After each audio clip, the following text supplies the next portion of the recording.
So I am feeling very honored today to be interviewing one of the Association for Talent Development's conference speakers, Ruth. I hope I'm pronouncing this correctly. Calabrese or That is Calabrese? correct. If we were in Italy, we would say Calabrese, but we're in America. So apparently, according to my husband's family anyway, we say Calabrese.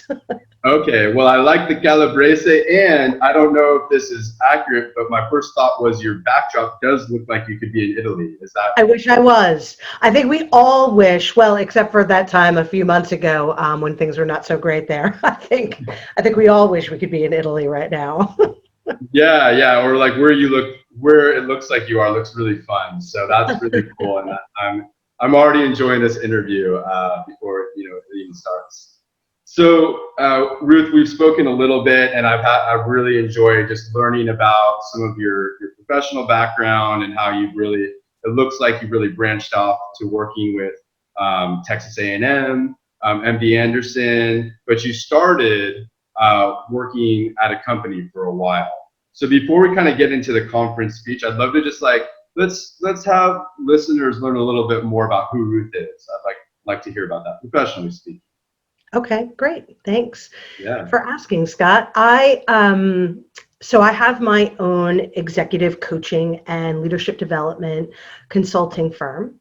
But before I started my own business, I worked for 20 years in corporate America, specifically the insurance industry, or as I like to call it, my accidental insurance career. So I started in that business many, many years ago.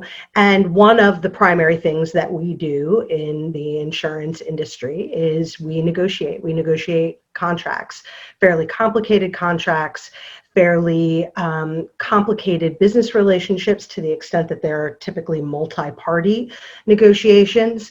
And so it was something that I did a lot of work in professionally.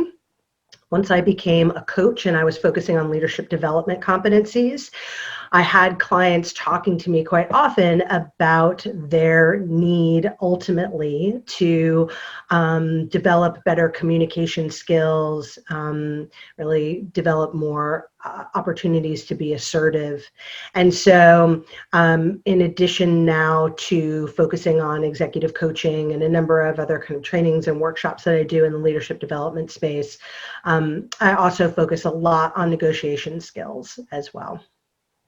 Yeah, and as we were talking a little bit before, I loved how you said, and I totally agree with this, is we're always negotiating, whether we want it or not. There's always negotiation in our personal and professional lives. And I mean, I don't want to go off on my own tangent, but in my profession and what I've done, educating and helping people at their companies negotiate higher salaries and these kind of skills that I really feel like we haven't really learned, and how to be assertive in a way that's, a joke, but it happens. Oh, I need a raise because my rent went up. Isn't a good negotiation skill. And I'm sure you will be addressing some of that stuff. But I'd love to hear, for viewers, so you worked for this company for 20 years, and now you've worked with some really impressive company, Rice, MD Anderson, Texas A&M, definitely, some great organizations. What was it like working for them?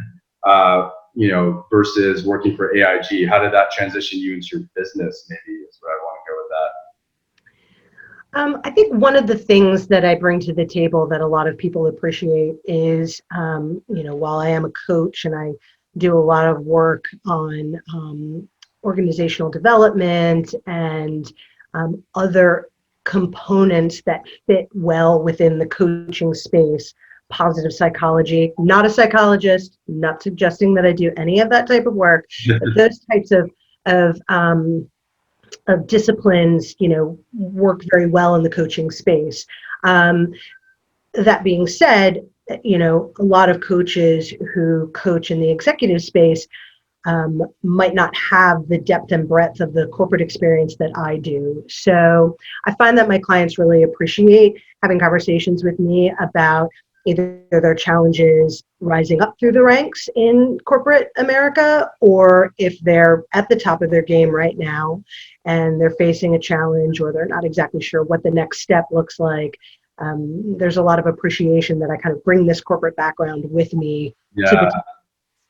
Yeah, that's great. Yeah, no, I love that because, my just working with executives too, I feel like for me too, doing executive coaching, you really have a deeper understanding of what they're experiencing that the outside world doesn't. And, it's sometimes there's that saying, like people think have this persona of executives and CEOs. And, what I've learned owning my own business, they don't have a clue, until you've owned your own business, until you've been in that boat, like what it takes to go there. And like, it's just nice, I guess, to have that empathy and understanding of what people are experiencing and all the nuances of being in a corporate setting. And I'm imagining so many, well, I already know, I'm not imagining so many loopholes to work around, and just getting really creative within those things.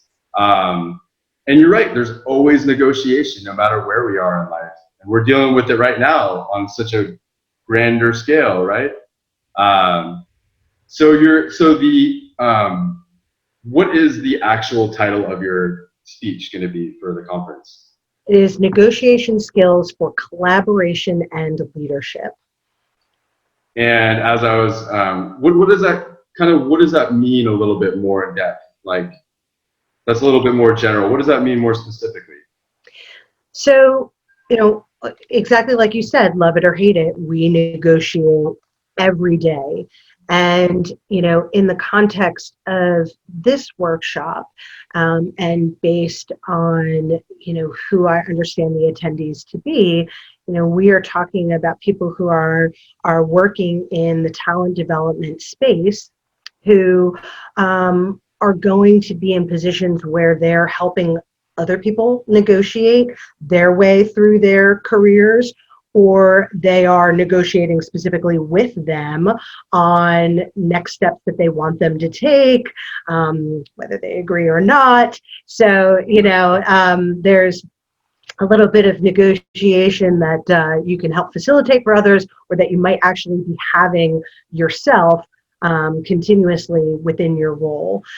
So the idea here is that when we think about leadership skills in general, and that term encompasses a great many areas of competency, the ability to effectively and positively get your point across and make an attempt to get other people to agree with you and go along with your proposed method of direction.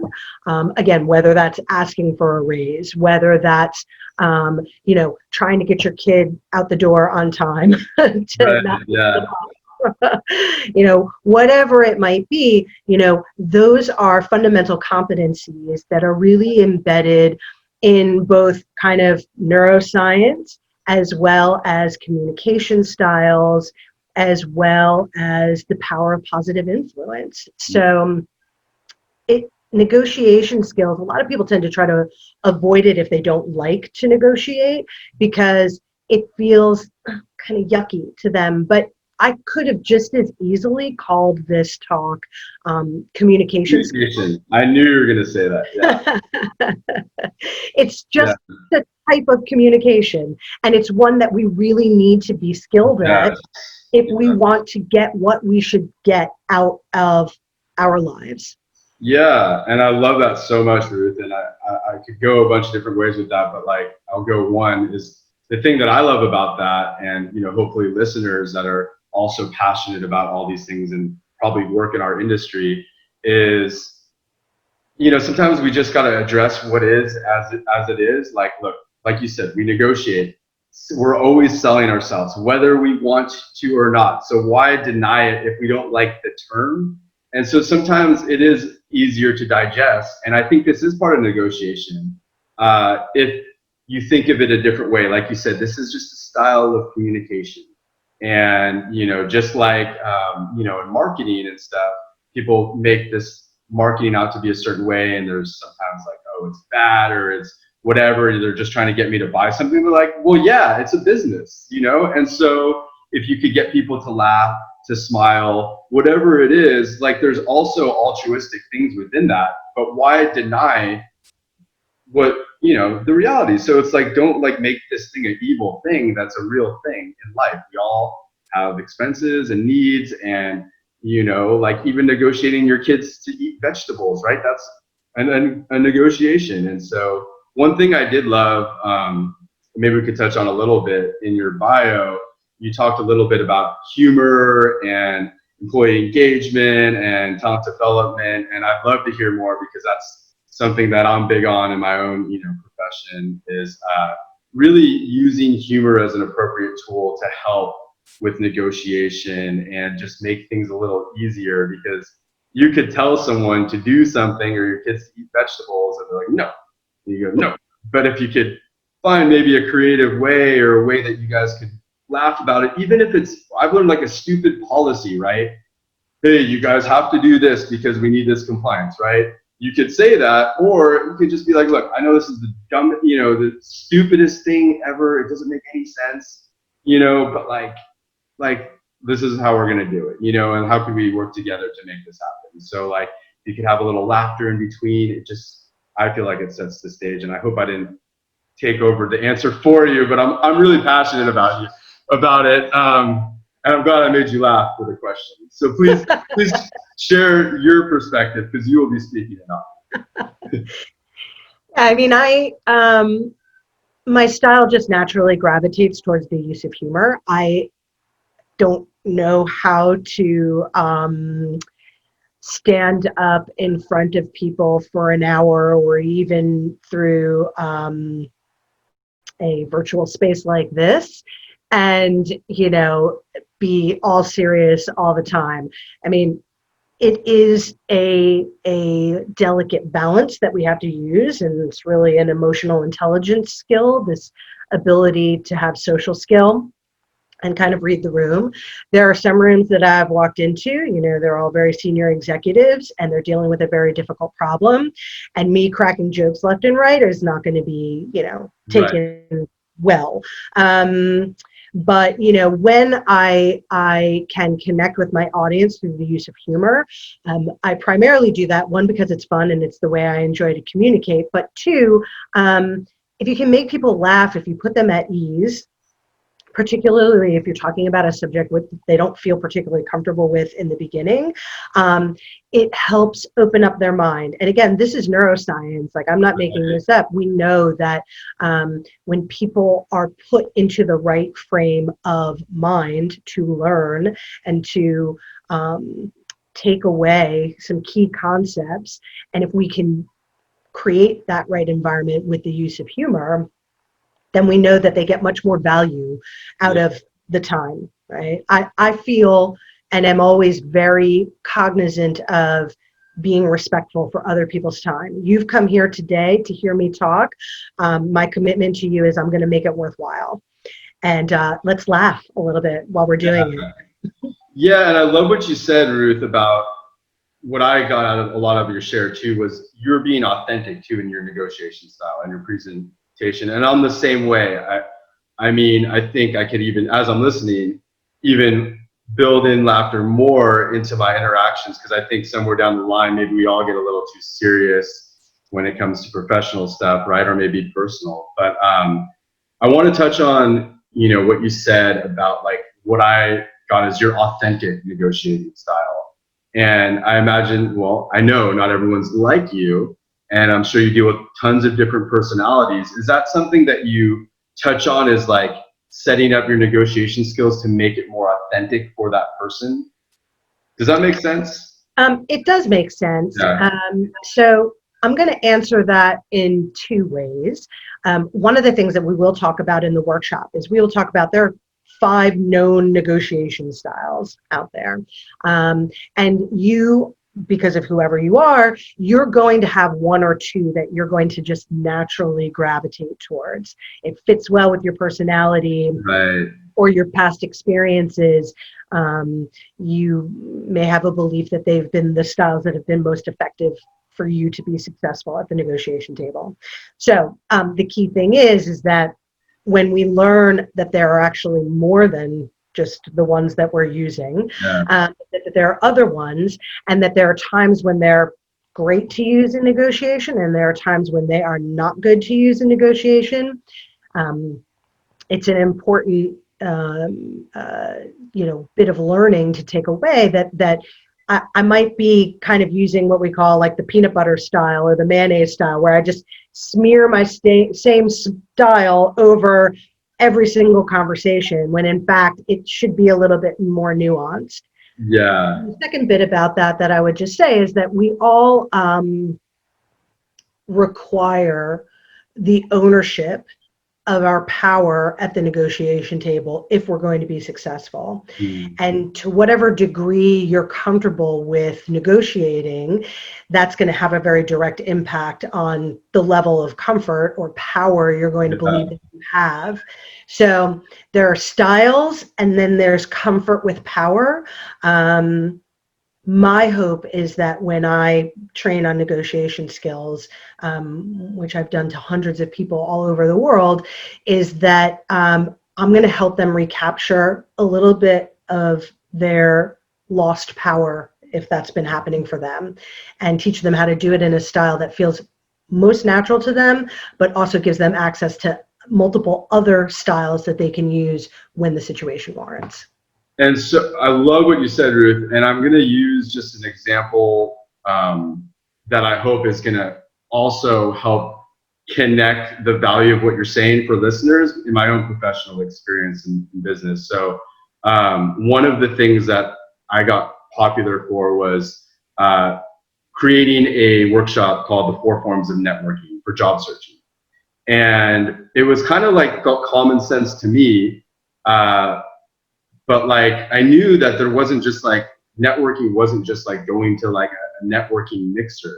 But you know, when I was talking to more and more people looking for work, they would share the same kinds of concerns, and they're like, "Well, I hate networking. I hate networking." I'm like, you know, being the person I am, I'm like, "Well, what do you hate about it?" You know, so I'd ask the follow-up question. Well, what I learned was, generally speaking, I'm going to use more general terms, is people that were more introverted by nature, they didn't like that, and it felt, you know, horrible to them. And compound that with the fact that really no one likes job searching, so no wonder why they're not eating their vegetables, so to speak. But what I learned was that there's different forms of networking. And so, you know, for someone like that, I was like, look, no one's asking you to go to, I'm not asking you, you know, this clients, I'm not asking you to go to a networking event. What you could do though, is since you love being on LinkedIn all day, and we know that that's a high conversion rate to get a job, start getting in groups.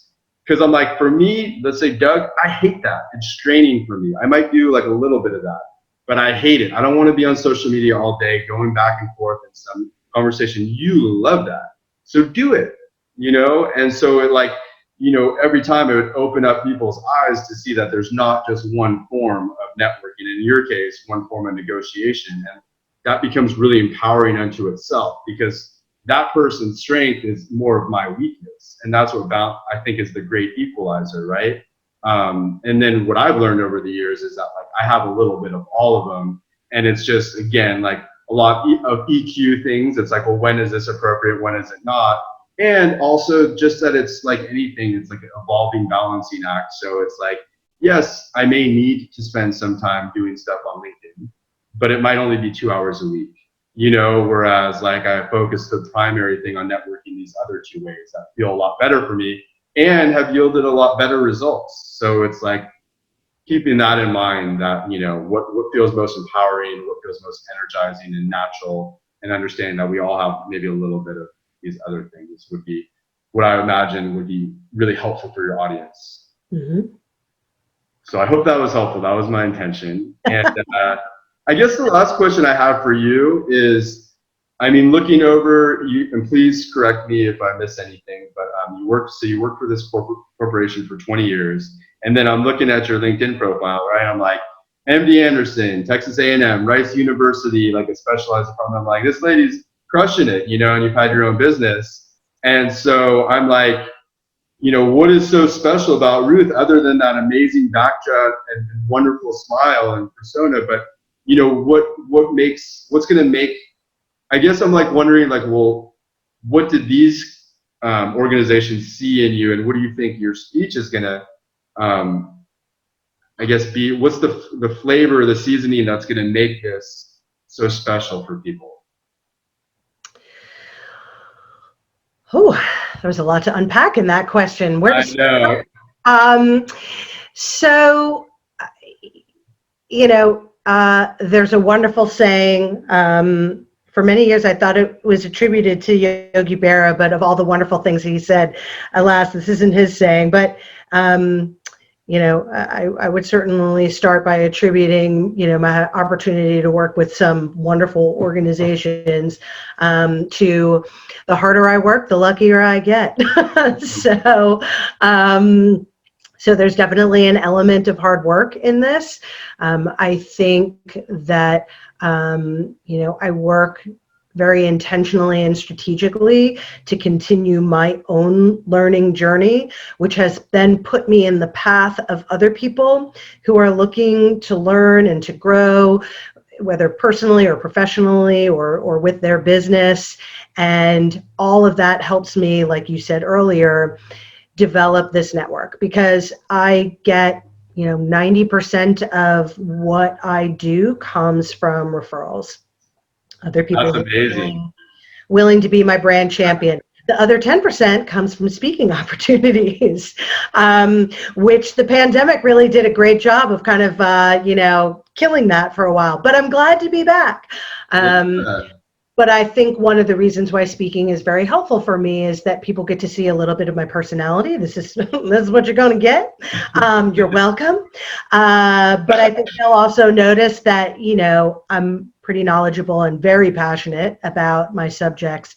And I think that translates and that really results into a return on the investment. And I'm very big on the return on investment, because you can't work for 20 years in corporate America and not know that people want to know, if they're going to pay you, what is the result. And so I try to be very business friendly about that as well. And I guess to answer your final question, what are people going to get out of this talk? I mean, my hope is that I'm always asking people, what's your 10%? We know that we forget within the first 30 days of going to some sort of a training session, we forget 90% in 30 days. Wow. And 65% of the 90%, we forget by that evening. So I'm looking for you to take away, I want you to love 100% of it, but I want to know what your 10% is. And 10% is the difference of changing your trajectory just slightly, so that over time, it makes a huge difference. 10% can be actually life-changing over time. Oh my God, Ruth, I love so much of what you said. I haven't heard the 10%. When I've done public speak, because I am a professional speaker, I've done workshops, I always love to say, what's one takeaway that you're going to use? Mm-hmm. And so I think it's just that teacher in us, right? I love applied learning. I'll speak for myself. But I guess what I want to say is how you sold me, and hopefully, the audience might feel similar. So I just met you today, and I'm going to be transparent. I read a little bit about you, and I just feel like not only are you very approachable, but like from a business standpoint, why I would want to hear you speak, because like I said, I'm a professional speaker, and so I do have standards of who I want to listen to and choices of who I want to listen to, and all sorts of, I got invited to other conferences. Obviously, I'm going to attend ATD because of what I do, but we all have choices, right, of who to watch and why. And I think the thing that stood out to me the most is it's going to be enjoyable, but I sense this commitment to value in you. And it feels very sincere and passionate. And I imagine that that's probably why a lot of companies have hired you. And that's why a lot of, 90% of your business is referrals, which is phenomenal unto itself. That's why I think people should come listen to you, because that's what I want to know. How are you able to do that? That's incredible. But I think that's, really why I am going to be listening to you speak, is because I know I've already gotten so much value, and I know there's going to be more. And that's amazing. And so thank you again. Was there anything else you would want listeners to know coming up to the conference, which is now in 3.5 weeks? Mere weeks away. Yeah. No, I think you're getting a good indication now. we're going to have fun and you're going to learn something. I guarantee you're going to have an aha moment. But I probably shouldn't guarantee that. But you know what? I'm pretty sure. We'll give it 98%. How's that? Right. I'll give you a 90% that your 10% takeaway will be an aha. There you go. Or that too. I was giving you 8 more percent, but hey, 90 is good too. I'm making up numbers now. Yeah, we'll over deliver, Ruth. I know you will. So I feel confident. I would bet on you. And well, great. Thank you so much again for doing this. And if people did want to learn more about you, because I found learning about you to be very fascinating. What are some sites or ways they could do that? Yeah, absolutely. So you can find me on LinkedIn at search Ruth Calabrese. I should come right up. You can find me at my website, www.ruthcalabrese.com. I have Instagram, Facebook, Twitter, and a YouTube channel. Stay tuned. We're going to have some film videos posted there pretty soon. There's some now, but there's some that will be better in the near future. So I'm out there on social media. Please connect with me. Great. Well, thank you again, Ruth. It was a pleasure having you. It was my pleasure.